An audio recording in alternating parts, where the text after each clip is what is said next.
plateaux différents, avec Equinox Télévision au menu et sans Equinox. Info TV, Canal international et Vision 4 ont pris sur elle de fouler au pied les principes éthiques d'équilibre essentiels dans l'organisation d'un débat.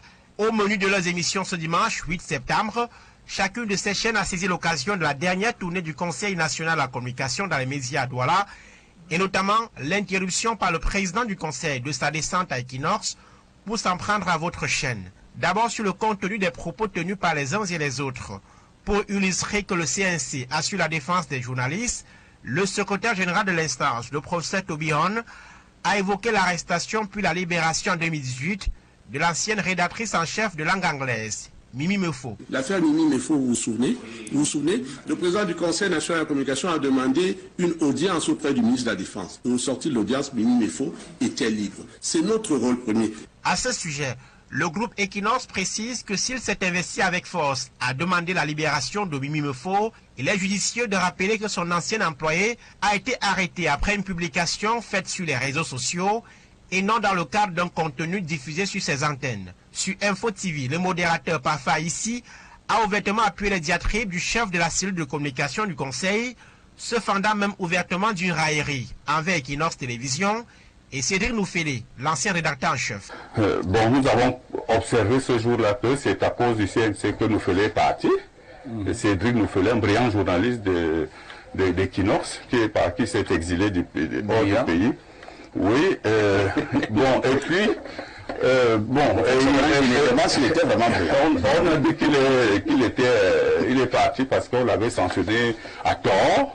Sur Vision 4, Jean Lambena, agissant comme consultant auprès du Conseil national de la communication, a estimé que le président du Conseil avait été pris à partie. Un récit excessif et loin de l'expression du profond désaccord que le personnel d'Equinox, et notamment Serge Alain Autou, le rédacteur en chef, ont voulu faire savoir à l'instance de régulation. Les estocades ainsi portées contre Equinox Télévision se sont faites sans le cadrage des modérateurs, à l'image d'une sorte de dictée préparée. Votre chaîne note que ces propos se sont tenus sans aucun représentant d'Equinox Télévision sur les plateaux concernés et se dit surprise que le Conseil national de la communication, chargé de faire respecter l'obligation d'équilibre sur les plateaux de débat, se soit ainsi rendu complice de la violation d'un principe éthique et déontologique fondamental en journalisme. Bonjour, certains prennent le bavardage multirécidiviste des bavards comme nous, comme une preuve de liberté d'expression. Ils pensent que nous devons être reconnaissants à l'égard du président Paul Biya, parce qu'avant, il n'y avait pas ça. Ils disent que comme les gens critiquent ouvertement et durement le régime et son patron, nous devons dire merci à ce dernier parce qu'avant, c'était la répression. Nous devons être reconnaissants parce qu'avant, à l'époque d'Ahidjo, on emprisonnait, on bâillonnait, on faisait du tonton macoutisme, on faisait disparaître les gens, on les effaçait, on les nettoyait en sourdine. Qu'avant, on ne pouvait pas parler du président Ahidjo en mal ou de son régime. Du coup, on doit dire merci au président Biya parce qu'il laisse les Camerounais critiquer sa gouvernance et son staff. Ces gens-là nous font sourire seuls en route comme des fous nouvellement fous. Ils ne comprennent certainement rien de la liberté d'expression ou de la répression silencieuse ou douce, la tueuse silencieuse, ni vue ni connue, sans trompette ni tambour. Ce qu'on peut dire, c'est qu'il y a quelque chose qui leur échappe ou qu'ils font semblant d'ignorer. Première chose, font-ils la différence entre un État autoritaire et un État démocratique de surcroît pluraliste? L'autoritarisme monolithique ou monopolistique a ses méthodes et ses modes de fonctionnement qui puisent dans la dictature et dans le bâillonnement des libertés d'expression, et c'était ça le système officiel d'Ahidjo. Or, la démocratie pluraliste a aussi ses méthodes et ses modes de fonctionnement qui puisent dans les libertés. Et dans ce type de système, on ne peut attendre que l'expression la plus totale de la liberté d'expression. Alors la question est simple. Qu'est-ce que ceux qui vantent la tolérance du président Biya attendent de lui, lui qui est officiellement en démocratie?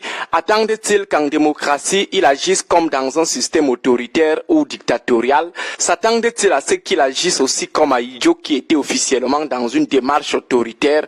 En tout cas, s'ils veulent que nous remercions le président Biya, qu'il lui demande d'officialiser l'autoritarisme ou la dictature, là on serait émerveillé par son sens de tolérance de la parole publique en pleine dictature.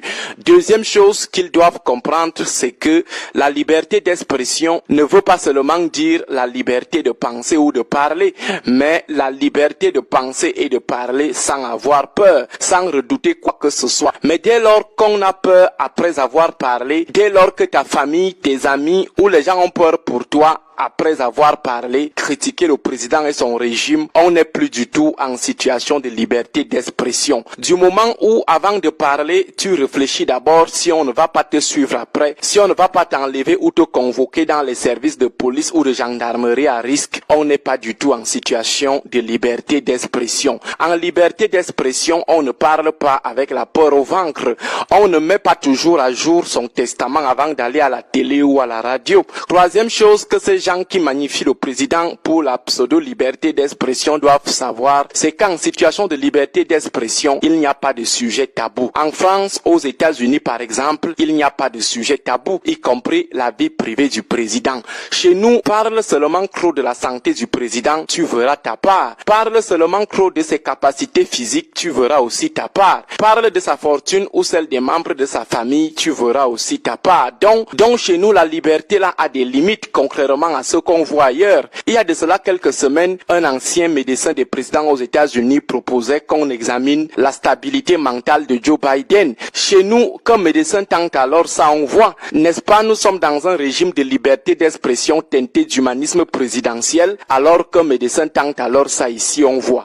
Quatrième chose qu'ils doivent savoir, c'est que le bâillonnement de la liberté d'expression ne se limite pas seulement à la violence physique, à la brutalité physique, il y a aussi la violence symbolique et la violence douce ou molle. En parlant de la violence symbolique, quelqu'un peut-il nous donner la cause de l'autocensure au Cameroun?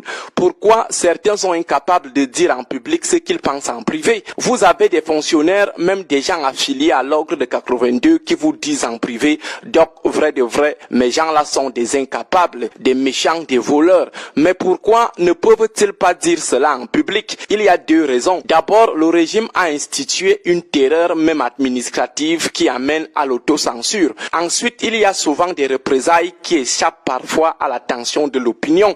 Le régime peut par exemple bloquer ton recrutement, bloquer ton évolution professionnelle ou ne te nomme jamais, t'inflige une affectation disciplinaire ou alors il te limoge tout simplement. Est-ce qu'on fait alors ça dans un régime où la liberté d'expression est effective et bénéficie en plus du haut humanisme du chef de l'État? Bref, la liberté d'expression au Cameroun est une liberté sous caution, une liberté sous embargo, une liberté sous réserve, une liberté encadrée ou encastrée, une liberté clôturée et cadenassée. Au Cameroun, on a plutôt la liberté de bavardage et non la liberté d'expression, parce que la liberté d'expression, c'est exprimer librement ce qu'on pense au fond de soi. Bon début de semaine à vous tous. 93 FM.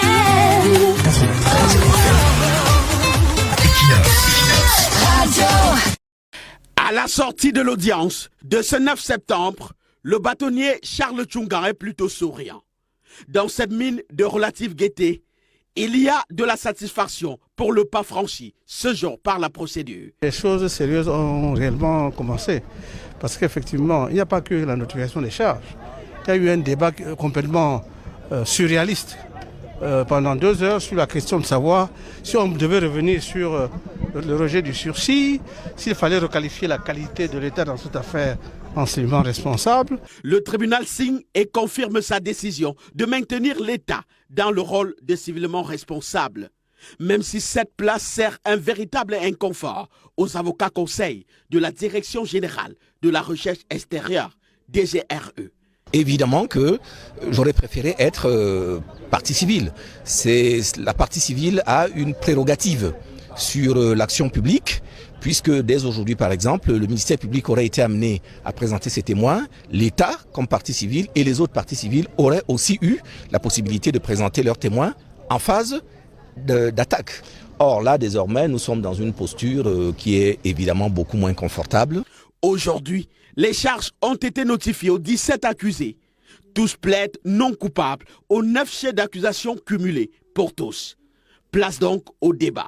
Le tribunal aujourd'hui, ayant épuisé le catalogue de fausses pistes et d'échappatoires, a enfin décidé de se jeter à l'eau et nous allons enfin rentrer dans le vif du sujet. Sauf que là, des avocats ont requis un peu de temps pour peaufiner leur réquisition. On se rend compte que les gens viennent à l'audience sans préparer leur dossier. Bon, nous, on est entre confrères. Il ne m'appartenait pas, qui plus est bâtonnier, de m'opposer à une demande de renvoi d'un confrère. Mais ce qui est clair, c'est que le tribunal a dit que le renvoi est fait pour la continuation des débats. Affaire renvoyée donc au 30 septembre prochain.